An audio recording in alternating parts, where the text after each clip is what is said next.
UP के पूर्व मंत्री गायत्री प्रजापति के ठिकानों पर की गई छापेमारी में ईडी ने करोड़ों रुपए की संपत्ति मिलने का दावा किया है। ईडी के मुताबिक छापेमारी में 38 करोड़ की संपत्ति मिली है, जबकि 100 से ज्यादा प्रॉपर्टी की रजिस्ट्री के दस्तावेज मिले हैं। गायत्री प्रजापति और उनके परिवार से जुड़ी 44 संपत्तियां तो सिर्फ लखनऊ में ही मिली हैं। गायत्री प्रजापति और उनके परिवार के नाम पर मुंबई में 4 बंगले हैं। साथ ही लखनऊ, अमेठी, सुल्तानपुर, कानपुर और रायबरेली में भी संपत्तियां मिली हैं। गायत्री प्रजापति के 7 ठिकानों पर बुधवार को छापेमारी की गई थी। तो ये अवैध संपत्ति का पूरा मामला, गायत्री प्रजापति के कई ठिकानों पर छापेमारी की गई है। कई महत्वपूर्ण जानकारियां, 100 संपत्तियों के दस्तावेज मिले हैं। इस छापेमारी के दौरान आपको बता दें, प्रॉपर्टी रजिस्ट्री के दस्तावेज मिले हैं। गायत्री प्रजापति और उनके परिवार से जुड़े ये दस्तावेज हैं 44 संपत्तियों से जुड़े। 44 संपत्तियां तो हालांकि लखनऊ में ही मिली है। ये बड़ी जानकारी। गायत्री प्रजापति और उनके परिवार के नाम पर मुंबई में भी 4 बंगले हैं, ये भी जानकारी निकलकर सामने आई है।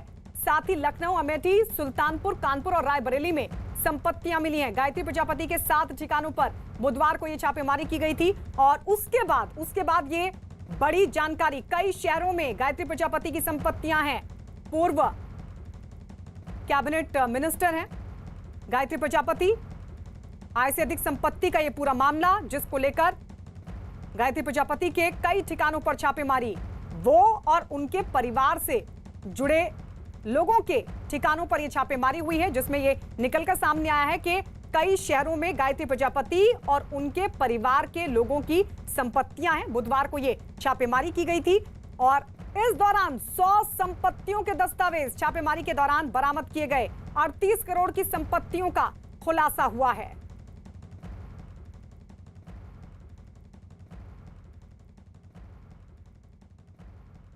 पहाड़ों पर हो रही बर्फबारी और उत्तर भारत में चल रही शीतलहर की वजह से दिल्ली एनसीआर में सर्दी ने सारे रिकॉर्ड तोड़ दिए हैं। नए साल के पहले दिन ही दिल्ली और एनसीआर के लोगों का सामना रिकॉर्ड तोड़ सर्दी के साथ हुआ। दिल्ली में पिछले 2 दिनों से कड़ाके की ठंड पड़ रही है। दिल्ली में तो सर्दी का आलम यह है कि आज न्यूनतम तापमान 1.1 डिग्री सेल्सियस दर्ज किया गया है। बताया जा रहा है कि पिछले 10 सालों में दिल्ली का यह सबसे कम तापमान है। इससे पहले जनवरी 2012 में न्यूनतम तापमान 4.4 डिग्री, जबकि पिछले साल तापमान 2.4 डिग्री रिकॉर्ड किया गया था। जबकि दिल्ली में अब तक का सबसे कम तापमान -0.6 डिग्री साल 1935 में दर्ज किया गया था। तो ये राजघाट की तस्वीरें हम आपको दिखा रहे हैं। देखिए, जब आज नए साल की पहली सुबह की शुरुआत हुई तो कुछ इस तरीके से जो पूरा राजघाट का इलाका है वो कोहरे की चादर से लिपटा हुआ नजर आया। और कमोबेश दिल्ली के तमाम इलाकों की तस्वीर भी है, जहां कोहरे ने लोगों की मुसीबत बढ़ा दी। जो लोग सुबह सुबह अपने घरों से निकले, उन्हें खासी दिक्कतों का सामना करना पड़ा उस वक्त जब विजिबिलिटी बेहद कम थी और ऐसे में लोगों को गाड़ियों की लाइटें जलाकर आगे बढ़ना पड़ रहा था। आगाज हो गया है नए साल 2021 का और 2021 की ये पहली सुबह है, इस सीजन की सबसे सर्द सुबह और साथ ही कोहरे भरी सुबह। इस वक्त हम मौजूद है द्वारका में और अगर अभी की बात करें तो 9 से ज़्यादा का समय हो गया है, लेकिन कोहरा जो है वो बना हुआ है। साथ ही सर्दी ने भी इस सीज़न के सभी रिकॉर्ड तोड़े हैं। 1.1 डिग्री आज का न्यूनतम तापमान मौसम विभाग के अनुसार रिकॉर्ड किया गया है। मौसम विभाग का कहना है कि इस सीज़न में सबसे कम तापमान ये 1.1 डिग्री का रिकॉर्ड किया गया है। साथ ही कोहरे की अगर बात करें तो दिल्ली के कई इलाकों में 100 मीटर से भी कम विजिबिलिटी आज बनी रही। एयरपोर्ट के पास 150 मीटर की जनरल विजिबिलिटी बनी रही और अभी भी आप देखेंगे कि सूरज भी जो है वो कोहरे की जद में नज़र आ रहा है। ऐसे में आसपास की जो बिल्डिंग्स है वो धुंधली नज़र आ रही हैं, जबकि इस इलाके में विजिबिलिटी बाकी इलाकों से बेहतर है। साथ ही अगर सर्दी की बात करें तो सर्दी ने 2013 में जो न्यूनतम तापमान अगर पिछले 10 सालों की बात की जाए तो 1.9 के लगभग वो टेम्परेचर था, उसका भी रिकॉर्ड तोड़ा है। ऐसे में इस सीज़न की सबसे सर्द सुबह आज 2021 की पहली सुबह है। हरियाणा के हिसार में ठंड का रिकॉर्ड टूटा। हिसार में तापमान -1.2 डिग्री दर्ज किया गया। उधर राजस्थान के चूरू में रिकॉर्ड ठंड रही। चूरू में पारा -0.2 डिग्री दर्ज किया गया। तो ये तस्वीरें हम आपको दिखा रहे हैं। चूरू में पारा -0.2 डिग्री दर्ज किया गया और कोहरे ने पूरे इलाके को अपने चपेट में लिया हुआ था। कुछ इसी तरीके की तस्वीर हिसार में भी देखने को मिली। हिसार में तापमान -1.2 डिग्री दर्ज किया गया। तो हरियाणा के हिसार में भी रिकॉर्ड टूटा है ठंड का। तापमान जहां एक तरफ -1.2 डिग्री सेल्सियस दर्ज हुआ है, तो राजस्थान के चूरू में भी रिकॉर्ड तोड़ ठंड, और इस सब के बीच चूरू में पारा -0.2 डिग्री सेल्सियस। नए साल के पहले ही दिन दिल्ली को इस सीजन की सबसे ज्यादा ठंड का सामना करना पड़ा। सर्दी के साथ ही दिल्ली एनसीआर में कई जगह घना कोहरा देखने को मिला। सुबह से ही दिल्ली एनसीआर में कोहरा छाया रहा, जिसकी वजह से सड़कों पर विजिबिलिटी घट गई। कोहरे से घटी विजिबिलिटी की वजह से लोगों को गाड़ियों की लाइटें जलानी पड़ी। दिल्ली के राजघाट, आईपी एक्सटेंशन, अलीपुर और मुंडका समेत कई इलाकों में घना कोहरा छाया रहा। दिल्ली एयरपोर्ट पर विजिबिलिटी 150 मीटर दर्ज की गई। तो विजिबिलिटी घटकर एयरपोर्ट पर 150 मीटर दर्ज की गई। तो वहीं राजघाट की तस्वीर भी आपके सामने, चाहे बात मुंडका की हो, अलीपुर की हो, यानी दिल्ली के अलग अलग इलाकों में किस कदर लोगों की मुश्किलें आज कोहरे ने बढ़ाई, वो तस्वीरों के जरिए आप समझ सकते हैं। आगे कुछ भी देख पाना बेहद मुश्किल हो रहा था और ऐसे में एहतियात बरतते हुए लोग सड़कों पर चलते दिखाई दिए।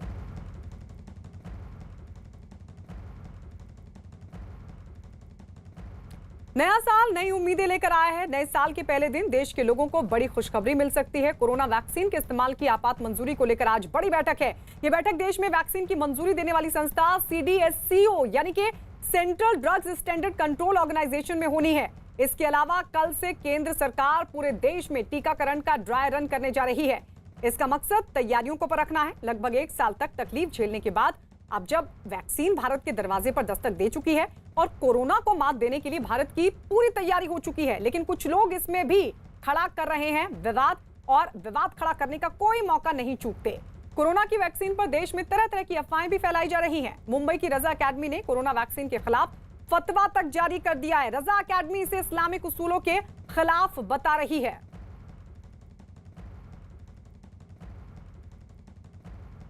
लंबे इंतजार के बाद कोरोना की वैक्सीन लगभग तैयार है। पूरी दुनिया कोरोना वैक्सीन का इंतजार कर रही है। इसी बीच कोरोना की वैक्सीन पर देश में तरह तरह की अफवाहें भी फैलाई जा रही हैं। अफवाहबाजों को पीएम के अल्टीमेटम के बावजूद रजा अकेडमी अपनी बातों पर अड़ी है। रजा अकेडमी कोरोना वैक्सीन को इस्लामिक उसूलों के खिलाफ बता रही है। रजा अकेडमी ने WHO को एक खत लिखा और कोरोना का टीका बनाने में इस्तेमाल होने वाली चीजों की जानकारी मांगी। रजा अकेडमी अपने इस कदम को जायज ठहरा रही है। अकेडमी की तरफ से दलील दी गई कि ये लोगों का हक है। विश्व संस्था की ओर से इस बात की जानकारी मिलनी चाहिए। कल एक 30 दिसंबर को रजा अकेडमी ने WHO को एक लेटर लिखा है, और इसलिए लेटर लिखा है ताकि ये कन्फ्यूजन दूर हो जाए। उससे ये पूछा गया है कि कौन कौन से कंट्री वैक्सीन बना रही है और किन किन की वैक्सीन आ गई है, और उन वैक्सीन्स में कंटेंट्स क्या क्या है। क्योंकि यहाँ बाबा चक्रवाणी अखिल भारतीय हिंदू परिषद के सदर है, उन्होंने कहा कि भी इसमें अखबार में हमने पढ़ा कि उसमें उन्होंने लिखा कि गाय की खून का इसमें शामिल है, लिहाजा हिंदू उसको वैक्सीन को नहीं लेंगे। मुसलमानों में ये चल रहा है कि भी इसमें सुअर की चर्बी मिलाएगी, जेलेटिन, वो हराम है, उसको इस्तेमाल नहीं कर सकते।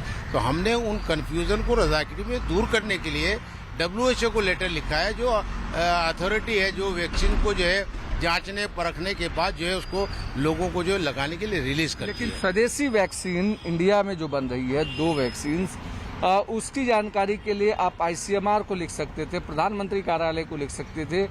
WHO को लिखने के पीछे क्या वजह है? नहीं, असल में क्या है कि कोई भी कंट्री बनाए, चाहे हमारा हिंदुस्तान बनाए, चाहे जर्मनी बनाए, चाहे फ्रांस, कोई भी मुल्क बनाए, उनको WHO का कंफर्मेशन लेना ज़रूरी होता है। तो WHO के बाद सारे कंफर्मेशन होता है, इसलिए हमने WHO को डायरेक्टली हम 10 जगह लेटर लिखने के बजाय एक हेडक्वार्टर में हमने लेटर लिख दिया कि आप हमको बता दीजिए कि भी कौन कहाँ किस तरह से क्या इस्तेमाल कर रहे हैं। प्रधानमंत्री के सपोर्ट करते हैं कि प्रधानमंत्री वैक्सीन को लेकर जो ये भरोसा दिला रहे हैं देश के लोगों को कि सब कुछ ठीक ठाक है, तय समय पे आ रहा है। इस समय कोरोना की बहुत आवश्यकता, कोरोना से निजात पाने की बहुत आवश्यकता थी इस वैक्सीन के लिए। नहीं, बिल्कुल कोरोना से निजात पाने की बहुत ज़रूरत है, हम सब लोग उसमें साथ में हैं। लेकिन सवाल है कि गवर्नमेंट ये तो क्लियर तो करे कि ये वैक्सीन में कोई ऐसी चीज़ नहीं है जो किसी भी हिंदू, मुस्लिम, सिख, ईसाई यहूदी सब जितने भी हमारे मुल्क में लोग रहते हैं, किसी तरह उनको आशंका धार्मिक तौर पर जो है कोई आशंका उसमें पैदा करने की ज़रूरत नहीं है। कोई ऐसी चीज़ नहीं जिनके धर्म में कोई उसको नुकसान दे उसको। अब आपको बताते हैं कि आखिर रजा एकेडमी को कोरोना की बन रही वैक्सीन से समस्या क्या है।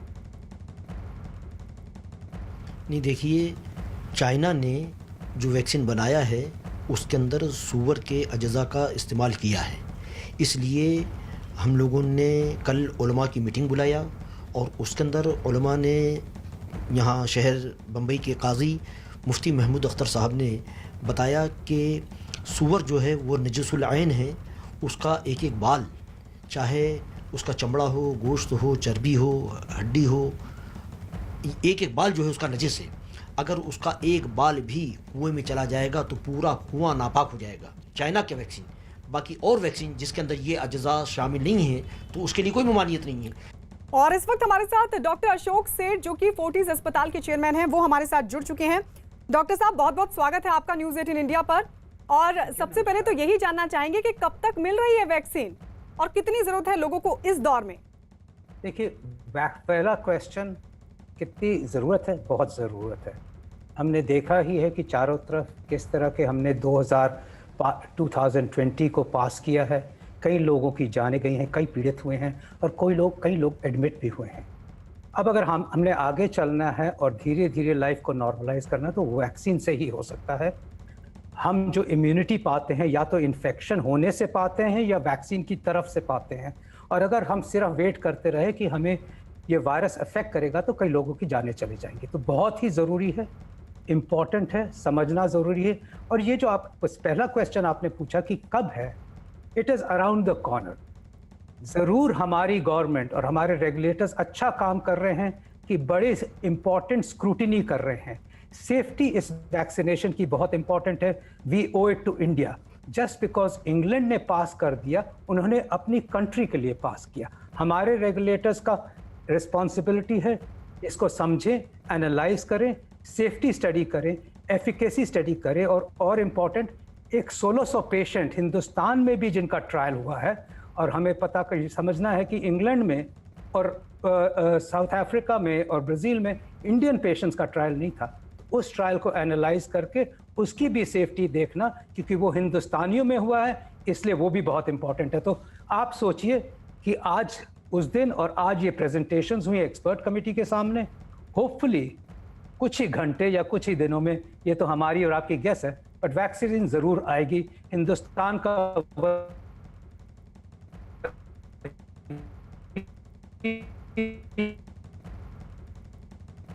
चलिए, तो बहुत महत्वपूर्ण जानकारी अशोक सेठ हमें दे रहे हैं। डॉक्टर अशोक सेठ साफ तौर पर बता रहे हैं कि बहुत ज़रूरत है लोगों को और वैक्सीन बहुत ज़्यादा दूर नहीं है, क्योंकि आज सब्जेक्ट कमेटी की बैठक भी हो रही है और ऐसे में अप्रूवल को लेकर पूरी संभावना है कि अप्रूवल मिल जाए।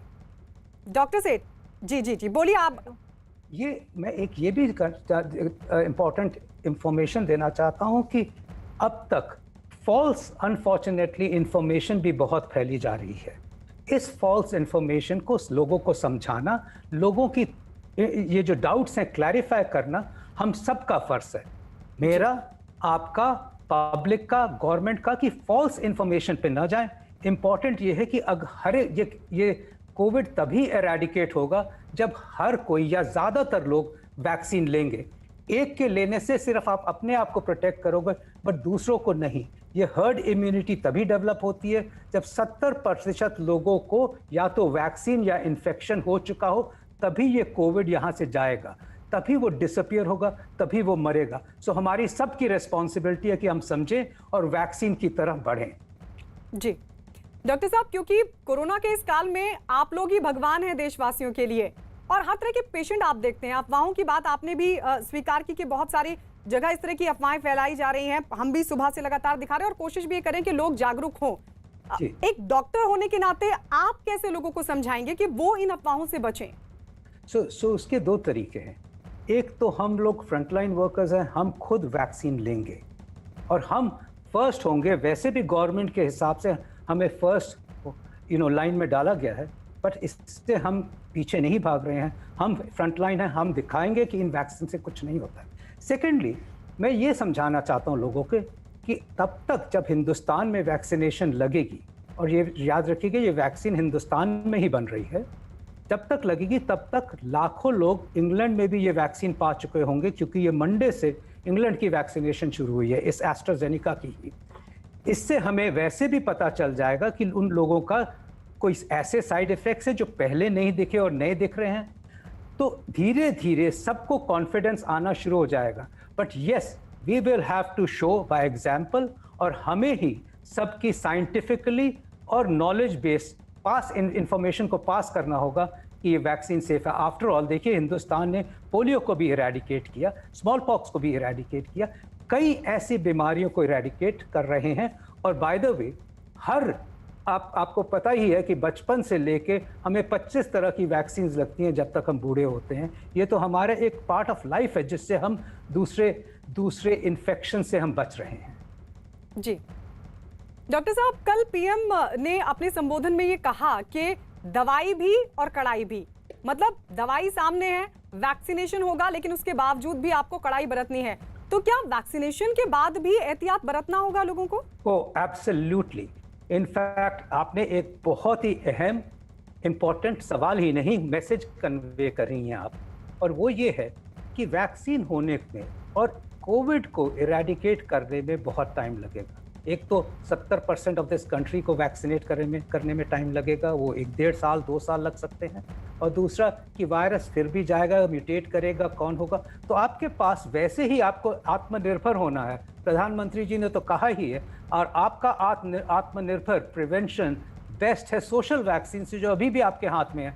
प्रिवेंशन, चाहे वो म्यूटेंट आए, चाहे नया वायरस आए, अगर आप मास्क, वो कहता हूँ ना, मैंने कहा था आज ट्वीट में कि don't let your guard down and keep your mask up. अगर आप मास्क अपने पे रखते हो, डिस्टेंसिंग मेंटेन करते हो, सैनिटेशन अच्छी बात है, अक्सर हाथ धोते रहते हो, अक्सर हाथ को सैनिटाइज करते रहते हो, तो वैसे ही आपकी 95% तो आप वैसे ही वैक्सीन से बच रहे, कोविड से बच रहे हो। तो जब वैक्सीन आएगी तो इसको ऐड करेगी। बट आपकी जो ये अच्छी बातें सीखी हैं, ये इस साल तो ज़रूर चलेंगी। 2021 में आपने आज से ही अपना निर्भय प्रण न्यू ईयर रेजोल्यूशन ले लेना है कि ये 3 चीज़ें तो मैं करता ही रहूँगा। और इस वैक्सीन को हम तभी डिफीट करेंगे जब हम वैक्सीन और अपना जो सोशल वैक्सीन दोनों को कंबाइन करेंगे। जी डॉक्टर साहब, हालांकि अप्रूवल का भी इंतजार है। जब वैक्सीनेशन शुरू होगा, बहुत सारे लोग, क्योंकि हम भी लगातार लोगों से बात कर रहे हैं, सबके मन में बहुत सारे सवाल भी हैं। कुछ लोग, क्योंकि आज हम सुबह ही देख रहे थे, कई लोगों ने पूछा कि क्या ऐसी भी संभावना है कि कुछ लोगों में इसके साइड इफेक्ट भी हों? देखिए, हर चीज़ का साइड इफेक्ट होता है। अगर आप मेरे से पूछो कि कार चलाने का साइड इफेक्ट होता है, तो मैं आपको 2 पन्ने गिना सकता हूँ कि ब्रेक फेल हो सकती है और एक्सीडेंट भी हो सकता है। और आपको पता ही है कि पैरासीटामोल या क्रोसिन टैबलेट जो हम बुखार के लिए लेते हैं, और इस टाइम पे हज़ारों लोग ले रहे हैं आज के दिन भी, अगर उसके लिस्ट ऑफ साइड इफ़ेक्ट्स देखें तो 0.1, 0.2, 0.3% करके उनके 4 पन्ने में साइड इफ़ेक्ट्स हैं। समझने की बात यह है कि माइल्ड साइड इफ़ेक्ट्स और सीरियस साइड इफ़ेक्ट्स को हमें डिफ्रेंशिएट करना होता है, और उन साइड इफ़ेक्ट्स को डिफ्रेंशिएट करना होता है जो कि उस दवा के स्पेसिफिक हैं। जैसे अगर हम कहें कि मुझे बुखार हो गया, तो जी वैसे शुक्रिया ही शुक्रिया अशोक सेठ हमारे साथ जुड़ने के लिए। डॉक्टर साहब, आपका बहुत बहुत शुक्रिया।